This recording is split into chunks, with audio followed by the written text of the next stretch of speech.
तर मित्रांनो, ही रील शेवटपर्यंत बघा. ही रील स्क्रोल करू नका जर तुम्ही एक शेतकरी असाल आणि गावाकडे राहत असाल तर नमस्कार मित्रांनो, मी आहे अभिनव जांगळे. तुमचं स्वागत करतो आपल्या डेली कट्ट्यावर. आजचा व्हिडिओ खूप माहितीशीर आहे आणि ह्या व्हिडिओची सध्या तरी गरज आहे. तर मित्रांनो, तुम्हाला जो समोर साप दिसतोय, हा साप आहे घोणस या जातीचा. आपल्या भागामध्ये या सापाला घोणस या नावाने ओळखलं जाते. ह्या सापाला इंग्लिशमध्ये रसेल वायपर असं म्हणतात. ह्या सापाचं विष खूप विषारी असतं. या सापाचा जर दंश झाला तर तो दंश जीव घेणार ठरू शकतो. तर मित्रांनो, ह्या सापाचे तुम्ही दात बघू शकता, किती कार्य आहेत, टोकदार आहेत. ह्या दाताच्या पाठीमागे ह्याचं पॉयझन ग्लँड राहतं. तिथून म्हणजे त्याची पिशवी असते विषाची, दोन डोळ्याच्या मध्ये आणि त्या पुढच्या दोन दाताच्या पाठीमागे.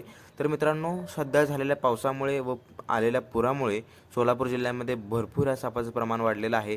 नुकताच आपल्या फार्मवरती हा साप आढळून आलता, गुरांच्या गोठ्यामध्ये आलता. त्यामुळे ह्याला आपल्याला मारावं लागलं.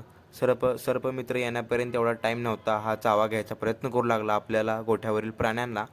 आणि सर्वप्रथम ह्याला अजगर धरून आपल्याकडचे तरुण पिढी ह्याला पकडायचा प्रयत्न करते.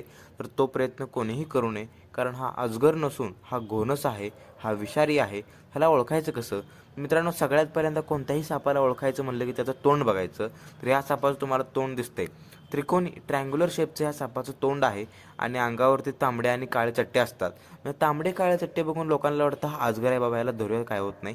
पण मित्रांनो, हा अजगर नसून घोणस आहे, खूप विषारी आहे मित्रांनो.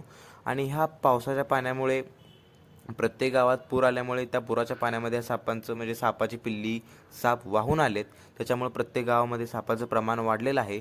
सर्व शेतकऱ्यांनी सावध राहावं. आपल्या शेतातील कामं करताना गवतातनी वगैरे बघून पाय टाकावा. संध्याकाळी दारी धरताना बघून दारी धरावीत. सोबत बॅटरी ठेवावी, एक काठी जवळ ठेवावी, मग काठी वाजवत करावी. आणि मित्रांनो, हा साप आपल्याकडे येण्याचं मुख्य कारण म्हणजे काय मित्रांनो? आपण ज्या बागामध्ये ऊसाचं पाचट आणतो, त्या पाचरामध्ये ह्या सापाची अंडी व पिल्ली येतात आणि ती सर्वत्र पसरतात.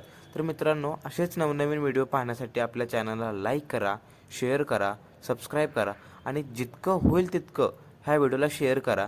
कारण आजकालच्या तरुण पिढीला समजलं पाहिजे बाबा, हा घोणस साप आहे, विषारी आहे. आणि सर्व शेतकऱ्यांना कळू द्या ना बाबा, असे साप असतात. लोक ह्या असल्या जातीपासून विलुप्त आहेत. तर धन्यवाद मित्रांनो.